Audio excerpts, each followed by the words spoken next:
दोस्तों, आज हम करने वाले हैं 1773 का रेगुलेटिंग एक्ट। यानी इससे पहले हम पढ़ चुके हैं 1600 से लेकर 1726 तक कंपनी ने भारत में कैसे शासन किया, और 1726 का एक्ट पारित किया था जो मैंने दूसरे वीडियो में डाला है। आज हम पढ़ने वाले हैं रेगुलेटिंग एक्ट 1773। तो जो रेगुलेटिंग एक्ट था, रेगुलेटिंग एक्ट ब्रिटेन का जो प्रधानमंत्री हुआ करता था, ब्रिटेन के प्रधानमंत्री का नाम था, यहाँ साइड में लिख देता हूं, लॉर्ड नॉर्थ।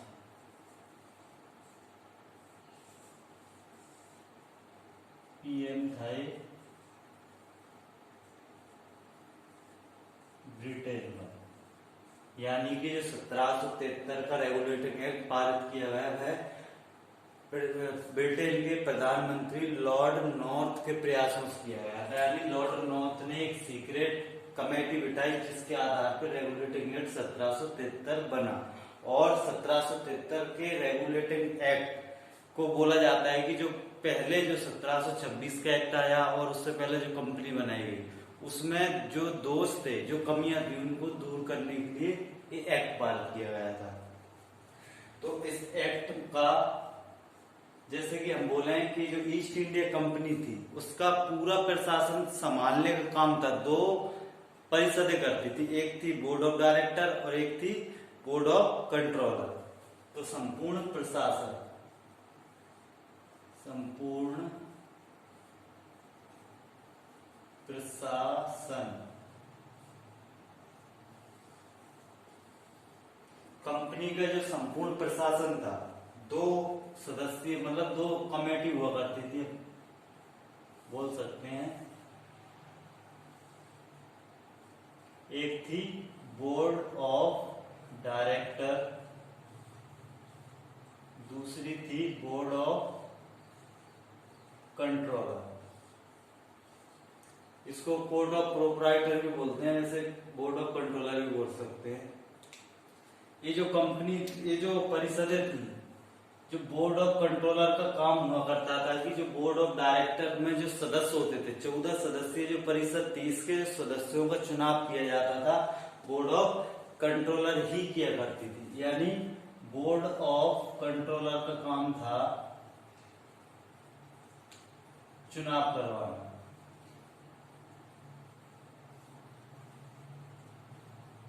चुनाव करने का काम किसका था? बोर्ड ऑफ कंट्रोलर का। यानी कि जो बोर्ड ऑफ डायरेक्टर में एक सदस्य और एक उप सदस्य हुआ करता था।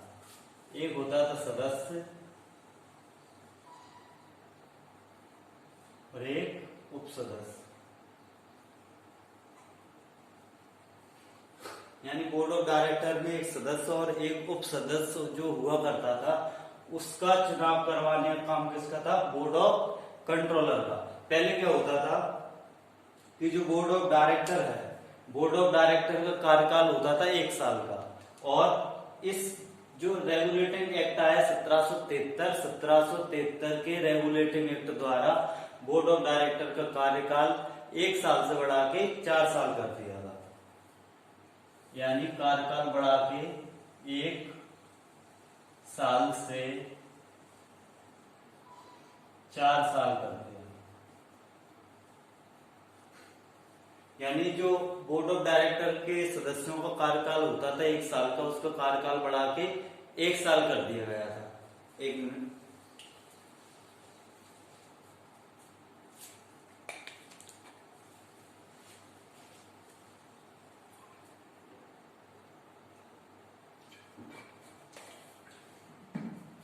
जो कार्यकाल था 1 साल का 4 साल कर दिया गया। और जो होता था कि जो बोर्ड ऑफ कंट्रोलर के जो मेन मेंबर होते थे, जो चुनाव करवाते थे किसका? बोर्ड ऑफ डायरेक्टर का।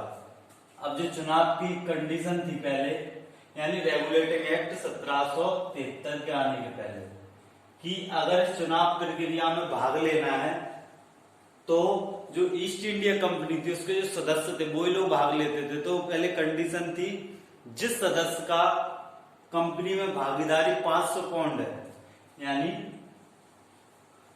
500 पाउंड भागीदारी,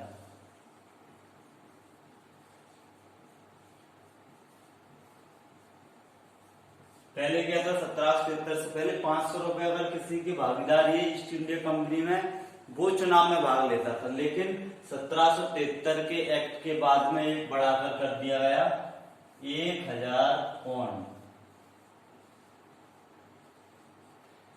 500 से 1000 पौंड, और 1 साल से 4 साल। एक चीज और हुई थी इस एक्ट में कि जो बोर्ड ऑफ डायरेक्टर था, जो बोर्ड ऑफ डायरेक्टर का जो 24 सदस्य होते थे, यानी जितने भी सदस्य होते थे उन सदस्यों का जो रिटायरमेंट होता था 1 साल का होता था। लेकिन अब कर दिया गया प्रत्येक वर्ष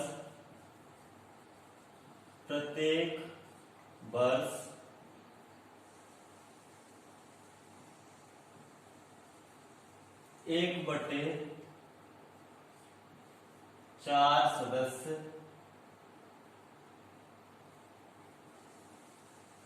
प्रत्येक वर्ष 1/4 सदस्य, मतलब जो बोर्ड ऑफ डायरेक्टर थे उसके जितने सदस्य होते थे उसके 1/4 सदस्य प्रत्येक वर्ष रिटायर होंगे, यानी हटेंगे, हटाए जाएंगे।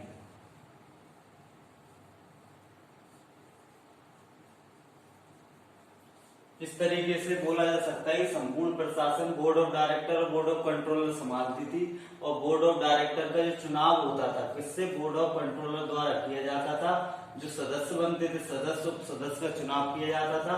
और पहले अगर कोई सदस्य के चुनाव के लिए खड़ा होता था तो उसके लिए पहले से 500 पौंड, अब बढ़ा के 1000 पौंड कर दिए गए, और 1 साल इनका कार्यकाल था बोर्ड ऑफ डायरेक्टर का, बढ़ा के 4 साल कर दिया गया। और उसमें जो इसका प्रत्येक वर्ष 1/4 सदस्य हर साल हटाए जाने लगे। पहले सारे हटा दिए जाते थे, अब क्या होने लगा कि 1/4 सदस्य रिटायरमेंट लेंगे और नए सदस्य इसमें सम्मिलित किए जाएंगे। रेगुलेटिंग एक्ट 1773 में एक बात और हुई थी, इस एक्ट के माध्यम से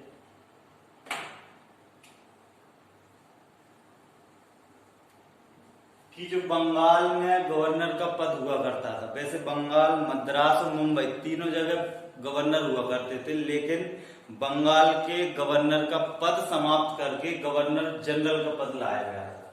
यानी गवर्नर का पद समाप्त कर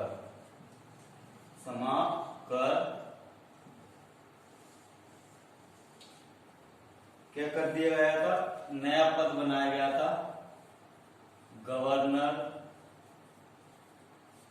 जनरल।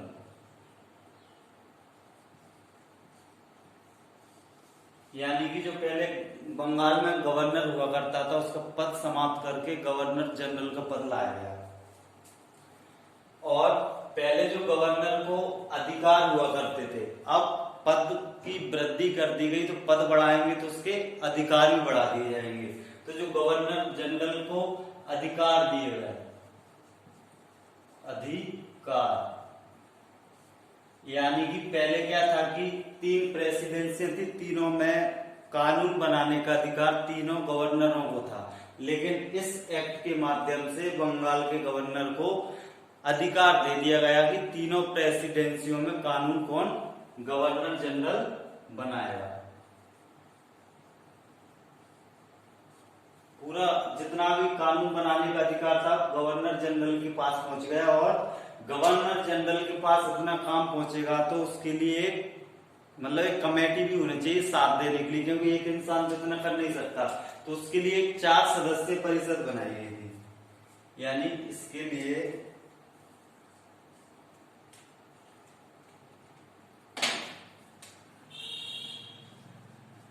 4 सदस्यीय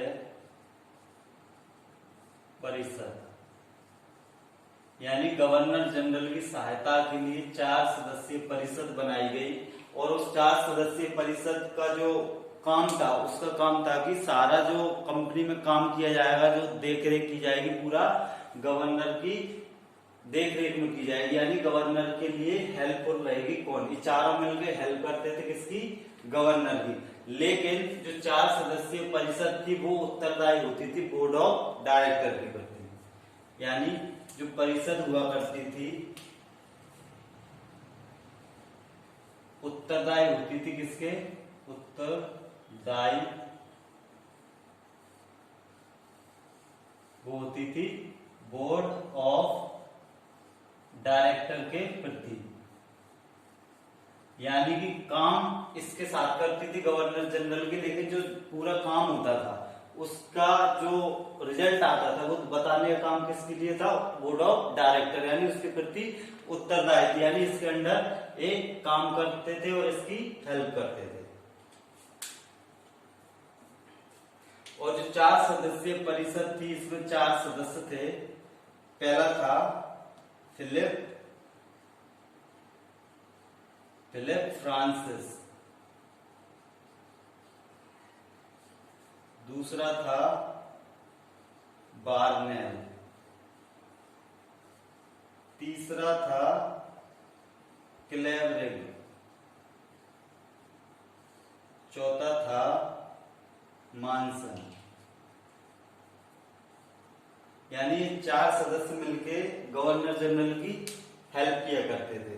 लेकिन एक बात और कही जाती है कि अगर ये जो 4 सदस्यीय परिषद थी और 4 सदस्यीय परिषद जब वोटिंग करती थी, यानी किसके पक्ष में वोट दिया जाए, यानी किसके पक्ष में फैसला किया जाए, क्या किया जाए, अगर इन चारों में से मत बराबर होते थे, यानी 2-2 करके दोनों साइड खड़े हो जाते थे, तो इसमें निर्णायक मत देने का अधिकार किसको था? गवर्नर जनरल को। यानी गवर्नर जनरल क्या करता था? निर्णायक मत देता था, निर्णायक मत देने का अधिकार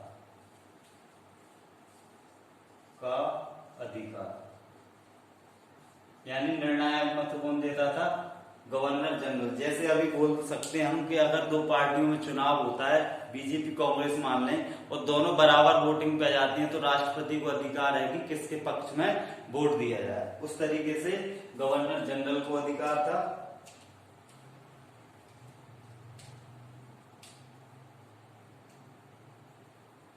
लेकिन जो 4 सदस्यीय परिषद हुआ करती थी, इस 4 सदस्यीय परिषद को अलग से अधिकार दिए गए थे। कौन से? एक था सैनिक और एक था अपना सिविल मामले, तीसरा था अपना, मतलब इतने सारे सैनिक अधिकार, इस टाइप के कुछ अधिकार किसको दिए गए थे? 4 सदस्यीय परिषद को। यानी इन पे कानून बनाने का अधिकार इसी को था, यानी किसी के अंडर में रह के ये नहीं बनाते थे, खुद अपनी मर्जी से इस पे काम कर सकते थे। यानी सैनिक अधिकार, सिविल अधिकार किसको दिए गए थे? 4 सदस्यीय परिषद को।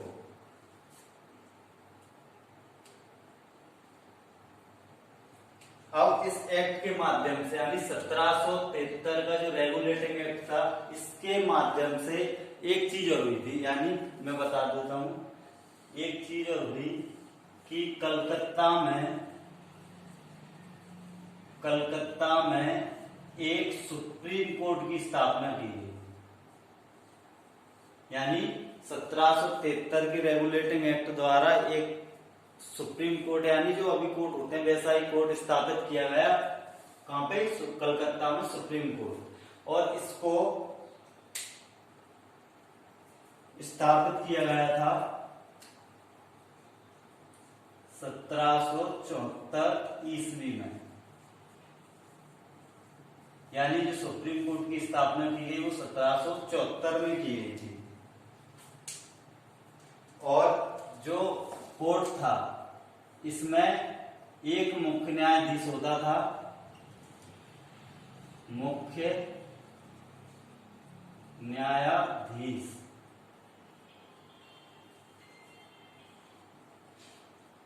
और इसमें 3 अन्य न्यायाधीश थे, अन्य न्यायाधीश। यानी कि एक मुख्य न्यायाधीश होता था, 3 अन्य न्यायाधीश। मुख्य न्यायाधीश था अपना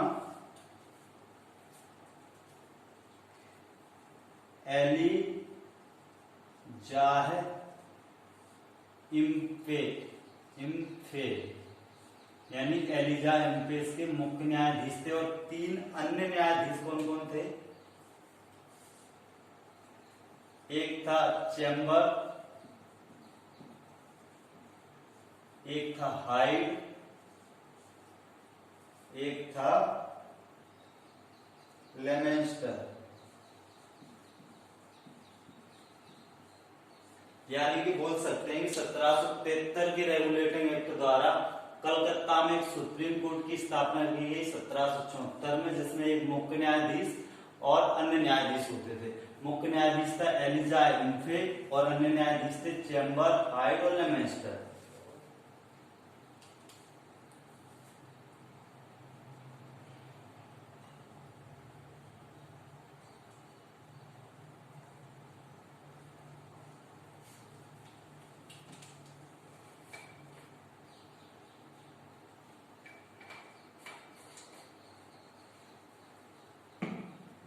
एक बात और की जाती है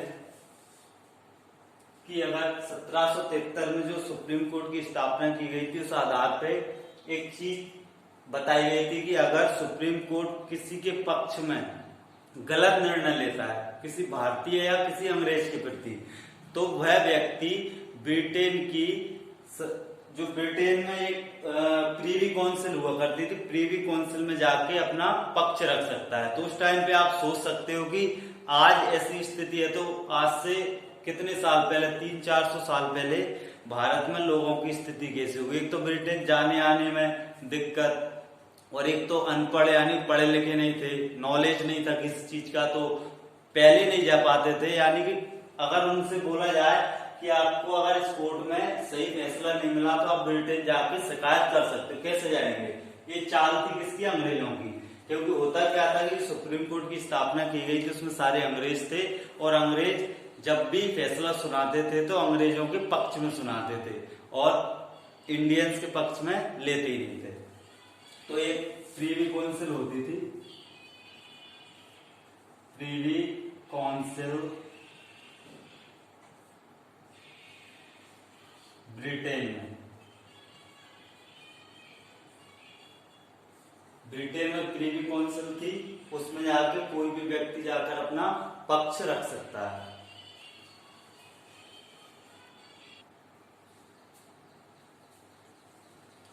और क्या किया गया था कि जो इस एक्ट के माध्यम से, यानी 1773 के एक्ट के माध्यम से एक बात और तय की गई कि जो ब्रिटेन में जो गवर्नर जनरल यहाँ से टैक्स लिया करते थे, दीवानी वसूलने का काम, यानी जितना भी पूरा एक साल का ब्यौरा होता था, यानी कंपनी में क्या हो रहा है, कितनी भर्ती की गई, कितनी कमाई की गई, इसका बोला गया कि है प्रतिवेदन। प्रतिवेदन यानी भारत में जो ईस्ट इंडिया कंपनी थी, कंपनी जो थी, कंपनी के जो अधिकारी थे उनसे बताया गया कि कंपनी में जितनी भी कमाई होगी, जितना भी भर्ती की जाएगी, जितना भी जो भी किया जाएगा, चाहे कुछ भी हो, हर साल प्रत्येक वर्ष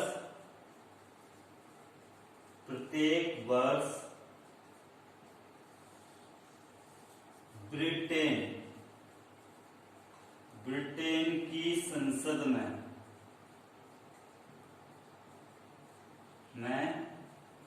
पेश किया जाएगा, पेश किया जाना होगा। यानी कि पूरा जितना भी देख रेख होता, जितनी भी कमाई होती थी, जो भी कुछ कंपनी में होता था, 1773 के रेगुलेटिंग एक्ट द्वारा बोल दिया गया है कि अब हर साल पूरा जितना भी लेखा जोखा होगा आपको ब्रिटेन की संसद के यानी सीनेट के पक्ष में, यानी कि वहां पर आपको बताना पड़ेगी आगे। तो 1773 में इतनी सारी चीजें हुई, इतने सारे चीजें लाई गई, सुप्रीम कोर्ट की स्थापना की गई, गवर्नर जनरल का पद स्थापित किया गया और बोर्ड ऑफ डायरेक्टर का कार्यकाल बढ़ाया गया। और ये जो 1773 का एक्ट था, इस एक्ट में बहुत सारी कमियां निकल के आई बहुत बाद में। तो 1773 की कमियों को दूर करने के लिए एक एक्ट और पारित किया गया है, जिसको एक्ट ऑफ सेटलमेंट 1781 बोलते हैं। यानी नया एक्ट आया, एक्ट ऑफ सेटलमेंट, जिसको 1781 के एक्ट बोलते हैं, जिसको हम पढ़ने वाले हैं। यानी इस एक्ट में जितनी भी कमियां थी उन कमियों को दूर करने के लिए। तो देखते हैं।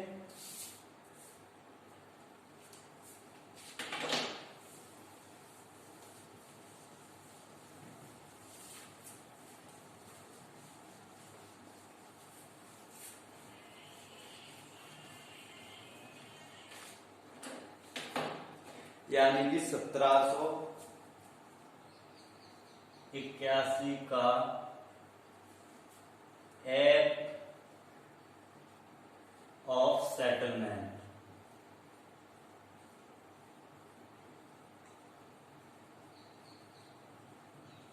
एक्ट ऑफ सेटलमेंट आया था 1781 का।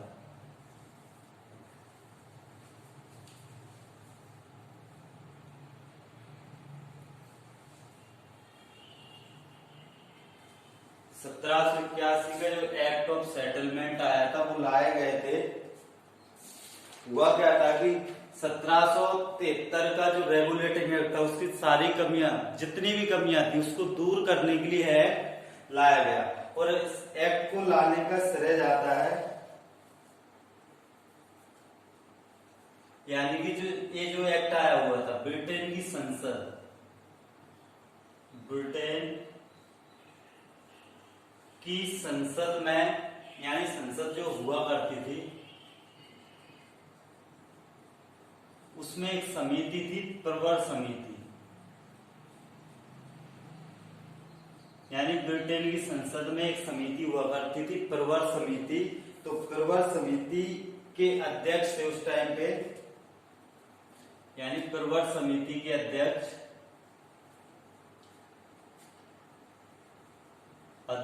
हुआ करते थे एडमंड बर्ग। यानी एडमंड बर्ग प्रवर समिति के अध्यक्ष हुआ करते थे। इन्हीं के सुझाव पर, एडमंड बर्ग के सुझाव पर ही एक्ट ऑफ सेटलमेंट लाया गया।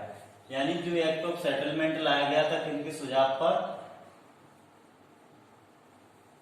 एडमंड बर्ग के सुझाव पर है एक्ट पारित किया गया। और 1773 के जो जितने भी दोष दूर करने के लिए, यानी बोल सकते हैं कि इस एक्ट को पारित करने का एक उद्देश्य था कि 1773 के एक्ट की कमियों को दूर करने के लिए, कमियों को दूर करने के लिए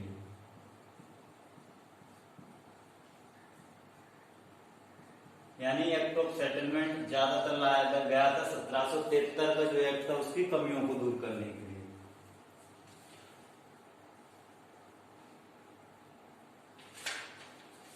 और इस एक्ट का जो 1781 का एक्ट है, इस एक्ट के माध्यम से, यानी 1781 के एक्ट के माध्यम से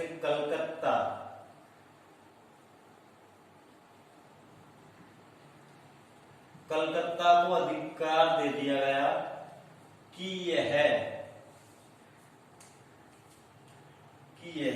1773 के एक्ट, यानी 1773 का एक्ट और 1781 के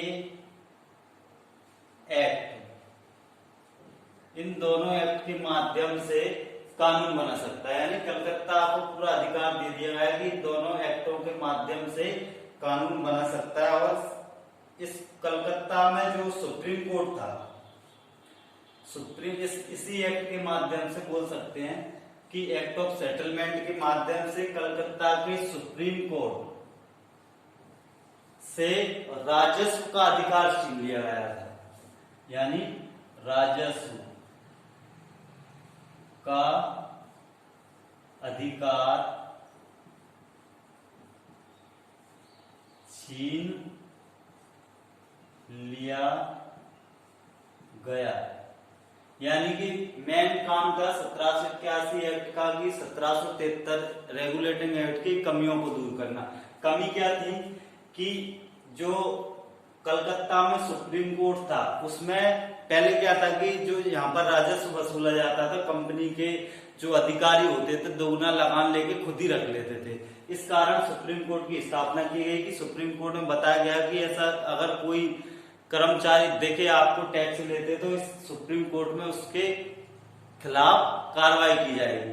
अब हो क्या रहा था कि सुप्रीम कोर्ट के जो अधिकारी होते थे वो भी धीरे धीरे बिकने लगे, यानी कि सुप्रीम कोर्ट में भी अगर कोई कर्मचारी पकड़ा जाता तो पैसे खिला के बाहर निकाल दिया जाता था। इस कारण से सुप्रीम कोर्ट में भी क्या कर दिया गया कि राजस्व का अधिकार छीन लिया, यानी पैसे का जितना भी अधिकार था सुप्रीम कोर्ट को टैक्स वसूलने का वो छीन लिया गया था। और इसी एक्ट के माध्यम से एक राजस्व मंडल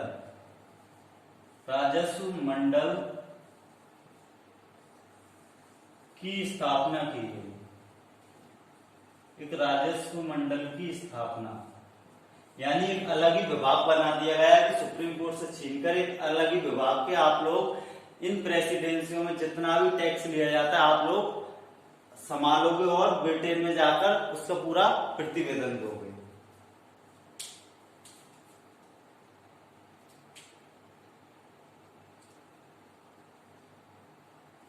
और इस एक्ट के माध्यम से एक बात और हुई थी कि जो 4 सदस्यीय परिषद होती थी वो किसके दायरे में रहकर काम करती थी, सुप्रीम कोर्ट और बोर्ड ऑफ डायरेक्टर के, यानी 4 सदस्यीय जो परिषद थी उसको सुप्रीम कोर्ट के दायरे से हटा दिया गया, यानी सुप्रीम कोर्ट के दायरे से बाहर, यानी कि अब 4 सदस्यीय परिषद अपनी मर्जी से कानून बना सकती है और अपनी मर्जी से ही कुछ भी कर सकती है। एक किसको अधिकार दिए गए, 4 सदस्यीय परिषद को। तो इस तरीके से 1781 का एक्ट ऑफ सेटलमेंट आया जिसके माध्यम से बहुत सारी कमियां दूर की गई। और जो 1781 का एक्ट आया हुआ है इसी की कमियों को दूर करने que लिए नया एक्ट पारित किया जाएगा जिसको हम बोलेंगे 1784 का रेगुलेटिंग एक्ट, यानी अब आने वाला है 1784 का रेगुलेटिंग एक्ट।